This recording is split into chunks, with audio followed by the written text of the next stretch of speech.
नाज़रीन, चमबड़ ऐं भरपासे जे इलाइक़नि में 18 ڪلاڪن खां मुसलसल बिजली बंद आहे, जंहिं करे आवाम गर्मीअ सबब सख़्त अज़ाब में मुब्तला थी वियो आहे। वधीक तफ़सील ॾियण जे लाइ असां टेलीफोन लाइन ते मौजूद आहे اشرف मङरيو। जी اشرف, छा तफ़सील आहिनि?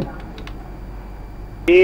बिल्कुल नाज़रीन के फराहम ॿुधाईंदो चमबड़ तालुके जे अंदरि जीअं त बिजली जेका आहे जेका 18 कलाक मुश्तमिल जेका बिजली जेका आहे उहा बंदि पियल आहे ऐं चमबड़ आहे हुन में जीअं त मिसण वॾी बुकेरा शरीफ़ सजर चांग समेत जेके सवें ॻोठ लॻनि था उते बिजली जेका आहे उहा बिल्कुलु ठप आहे, बिजली बहाल न थी सघी आहे। हल्की का हवा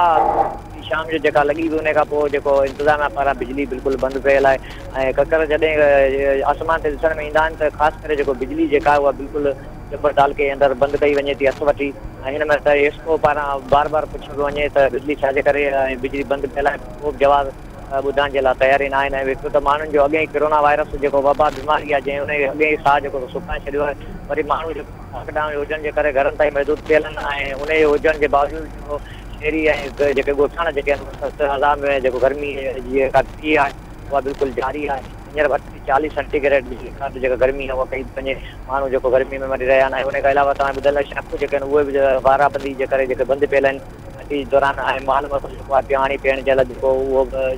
माल जेको उहो मोटर ज़रिए हुनखे पाणी पीआरियो थो वञे उहो माल मतो जेको आहे उहो बिल्कुलु उञो कटण ते मजबूर आहे। उनखां अलावा मस्जिद में विज़ू जो पाणी जेको आहे उहो बि न हुजण जे बराबरि आहे ऐं बिजली जी लोड शेडिंग जेका आहे उहा अॻे ई जारी हुई पर गुज़िरियल ॾींहं खां बिजली जेका आहे मुख़्तलिफ़ जेके इलाइक़ा सवे ॻोठ उते बिजली जेका आहे हिन महिल ताईं बहाल न थी सघी आहे। जी